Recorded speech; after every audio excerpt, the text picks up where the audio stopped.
So I just released a stand-up special on YouTube. Maybe you've seen it. If you have, thank you. If you haven't, check it out. This is like an actual business model. If you're not a Netflix guy, if you're not one of these people, YouTube is an alternative route to reach people. And I've had a lot of my friends and peers have success with the YouTube release, like Sam Morril, Mark Normand, Joe List, Ari Shafir recently. Stavi has a great YouTube special out there. Shane Gillis. So that's kind of a blueprint for stand-ups to get their stuff out there when like the Netflix pipe isn't there for you, or the Comedy Central, which is like that's not really relevant anymore, but back in the day it was. So the YouTube model is a model, and I did it successfully with my last one. I wanted to do it again with this one, and it got dinged. And I did all the things you're supposed to do. I dotted my I's and crossed my T's. So you talk to people who have done it before. Ari Shafir, he's a friend. He released his special on YouTube called Jew. Check it out. That's not me, but he named it that. That's not. The special's called Jew. Okay, that's him. Great special. Check it out. So he was helping me out because he's been through it and giving me some advice. And he has a contact at YouTube that happened to be my contact at YouTube as well. There's a guy there who actually, I think YouTube likes that comedians are using YouTube as a platform to self-release specials. So they're cultivating that relationship. And this guy is kind of a liaison between stand-ups and the platform and best practices and stuff. So I would talk to this guy quite a bit leading up to the release just to get information and like what to do, what not to do, just to give your special the best chance for success. So there's a joke in my special that I was concerned about from the jump, my director as well. It's the Ninja Turtles joke. If you've seen the special, I'm paraphrasing the joke, but the broad strokes of it, it's that Donatello has a weapon that's the hardest to kill people with. It's just a bow staff, which is like a big stick.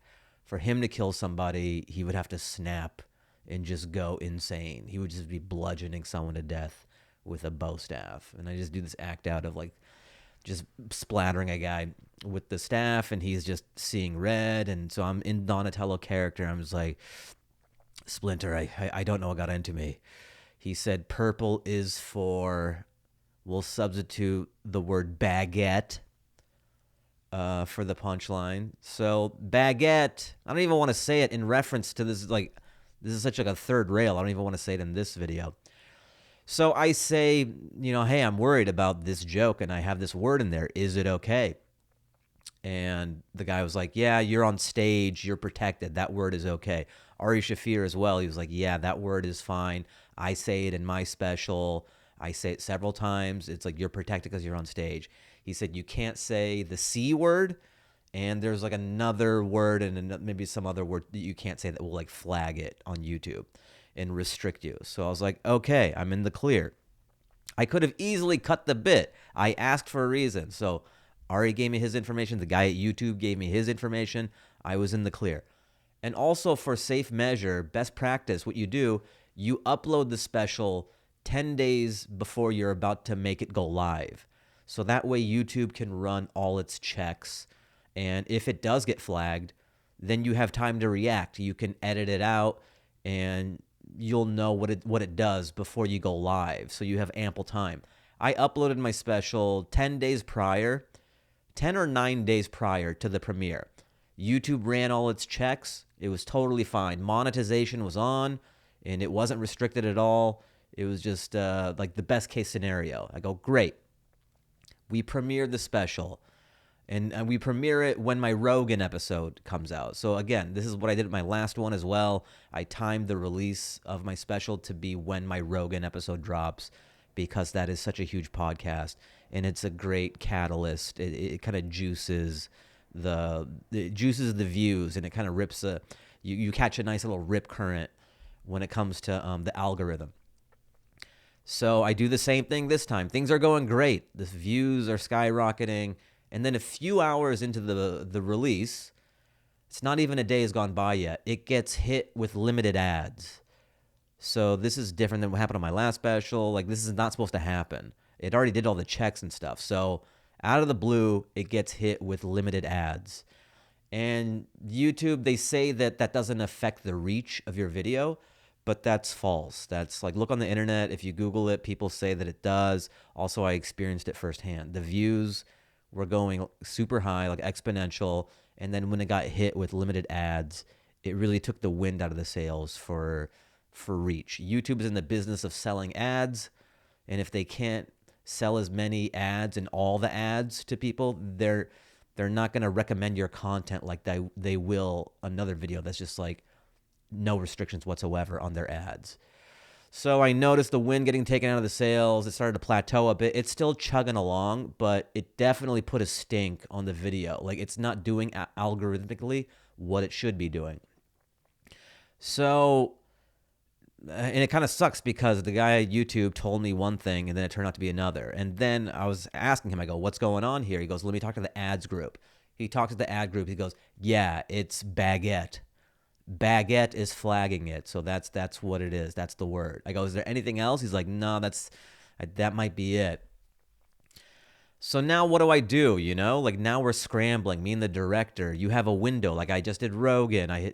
My Bad Friends episode is going to drop. All this promotion I had done is now being sandbagged by this algorithm and limited ads.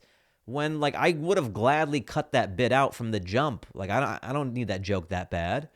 But I was told one thing, and then in practice, another thing happened. So we scrambled to edit another version. So we cut that part out, and then we also just made it 39 minutes. We cut out maybe some other questionable things. We just made a tighter, maybe more YouTube digestible special.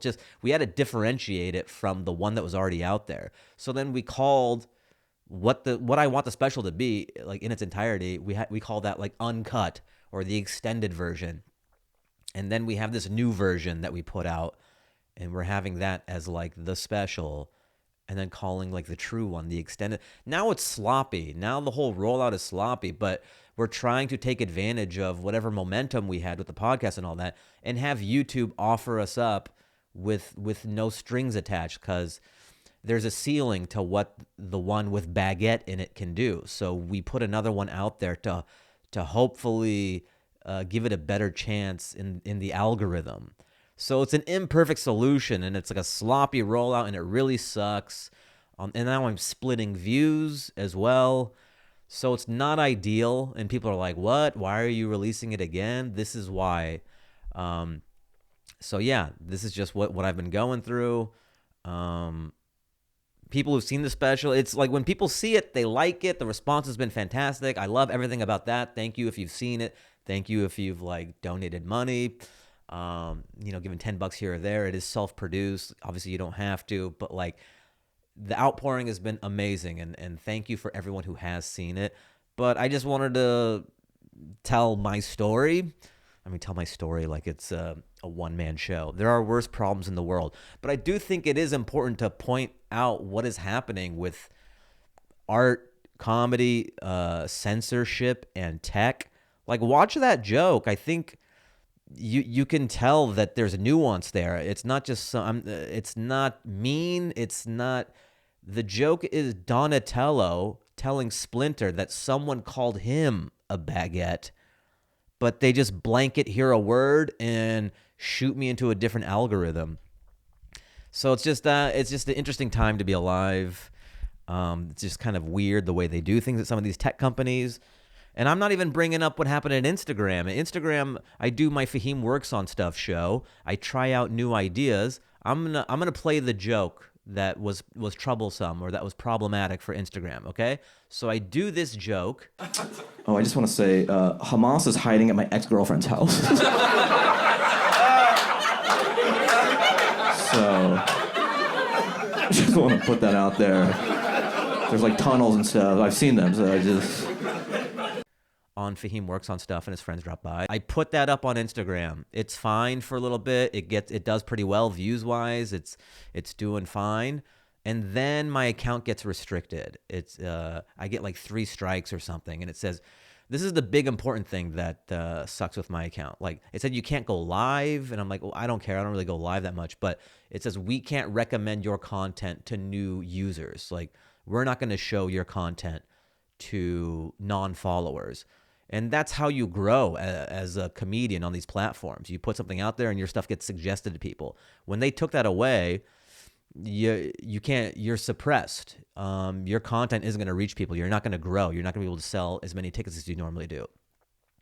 And I was in jail for there was no one you could contact.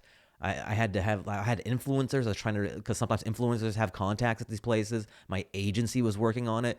Nothing could get done. So from Thanksgiving up until a week before my special came out, I was trying to get this. I was in jail pretty much. And it was just because it saw Hamas on a thumbnail. And that joke is nothing. That's like a nothing burger. But it just saw Hamas on a thumbnail. And it just blanket kind of put these restrictions on me. And then it retroactively, it found another bit from like a year ago that said Taliban on it. And it's like another joke, but it just saw a buzzword of Taliban. It's like this machine is just scraping for buzzwords and retroactively penalizing me for a joke a year ago. So like these strikes kept on adding up. I'm like, what's going on here? Luckily, my agency was able to find someone, like they have a relationship. And this is after months. This is like a powerful agency. And finally, it took months for them to be able to fix it. And then suddenly, like a light went off. My account was totally fine. The joke is still up, whereas before you couldn't see it. And then on TikTok, it was totally fine. And normally TikTok is a little more restrained because it's all 13-year-olds on there. So there's just like weird stuff going on with social media and tech. And I'm not like Alex Jones. I'm not Bill Hicks or whatever. I'm pretty vanilla, like middle of the road. I mean, I dance around a little bit, but like I'm not that crazy. And if this stuff is happening to me, what is happening to people out there? And also, I'm able to remedy these situations because I'm at these, like, I have these connections. But if you're just a regular person out there, you're just fucked. You're just at the whim of YouTube. You're at the whim of Instagram, whatever they decide to put on your account, and you're just in jail forever. So yeah, that's what happened with my YouTube special. That's what happened on Instagram. And it's hard. It's hard trying to be a comedian, and the goalposts are always moving. Because we were told baguette was fine, and then now suddenly it isn't. So if you have a special coming out, do not use that word. But then whatever words you can use, check in. Maybe you won't be able to use those words in the future. Like whatever I got away with in this special, maybe in 3 years you won't be able to get away with those words. So yeah. And just also, what does it say about stand-up in the future when you're doing self-releases on YouTube? People are just going to be hypersensitive about, like, I don't want to get flagged in any way, so you're just going to edit your special to be a puppet show. Because, like, is it worth it to have it? You're like, this might flag it. This might flag it. And then you're just going to have the blandest special in the world because you just hope the algorithm will push it out to as many people as possible. Like, I don't want to offend anyone, and I don't want to offend the AI. So, yeah, there you have it. I vented enough. I was pretty clear in some points, and then I rambled in others. But that's the scoop, guys. All right. See you next time. Next special. Or next time I vlog. I don't know. I don't know what I'm doing, guys. I'm bad at digital. Bye.